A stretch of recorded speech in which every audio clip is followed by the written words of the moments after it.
ಇರ್ಲಿಲ್ಲ. ಇವತ್ ವಾಪಸ್ ಊರಿಗೆ ಹೊರಡ್ತಾ ಇದೀವಿ.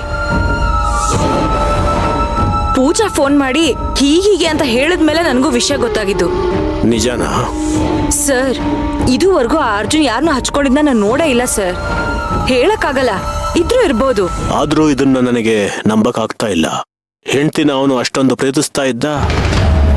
ಅಯ್ಯೋ ಸರ್, ಈ ಗಂಡ್ಮಕ್ಳು ಬುದ್ಧಿ ಗೊತ್ತಲ್ವಾ ಸರ್? ಪಕ್ಕದಲ್ಲಿ ಅವಳು ಇರ್ಲಿ ಇವಳು ಇರ್ಲಿ ಅನ್ನೋ ಬುದ್ಧಿ ಸರ್. ಅಲ್ಲ ಸರ್, ಅವ್ನು ನಿಜವಾಗ್ಲೂ ಅಷ್ಟೊಂದು ಒಳ್ಳೆಯವನೇ ಆಗಿದ್ದಿದ್ರೆ ಅವ್ನ್ ಕಾರಲ್ಲೇ ಮಲ್ಕೋಬೋದಿತ್ತು ತಾನೆ. ಒಂದೇ ರೂಮಲ್ಲಿ ಹೋಗಿ ಯಾಕೆ ಮಲ್ಕೋಬೇಕಾಗಿತ್ತು? ಆದ್ರೂ ಇಷ್ಟು ದಿನ ಯಾವುದೇ ಹುಡುಗಿಯರ ವಿಷಯಕ್ಕೆ ಹೋಗದೆ ಇರೋನು. ಸರ್, ಇಷ್ಟ ದಿನ ಅವ್ನು ಹುಡುಗಿರ್ ಸವಸ ಮಾಡಿಲ್ಲ ಅಂತ ಏನ್ ಗ್ಯಾರಂಟಿ?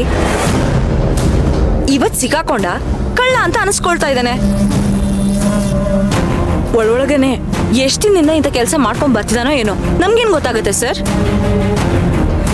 ನೋಡಿ, ಅದೇನಾದ್ರೂ ಆಗಿರ್ಲಿ, ಅದ್ ಸತ್ಯನೋ ಸುಳ್ಳು, ಒಟ್ನಲ್ಲಿ ನಾವು ಡಿವೋರ್ಸ್ ಕೊಡ್ಸಿದ್ರೆ ಅದ್ ನಮ್ಗೆ ಒಳ್ಳೇದಲ್ವಾ? ನೀವು ಖಂಡಿತ ಡಿವೋರ್ಸ್ ಕೊಡಿಸ್ಲೇಬೇಕು ಸರ್. ಸರಿ.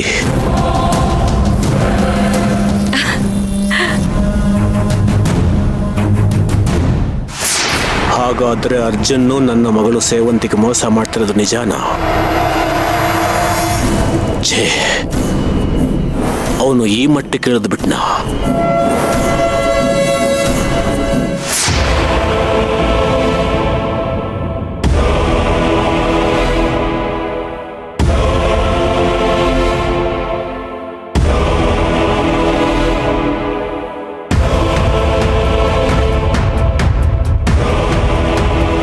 ಏನಾಯ್ತಮ್ಮ?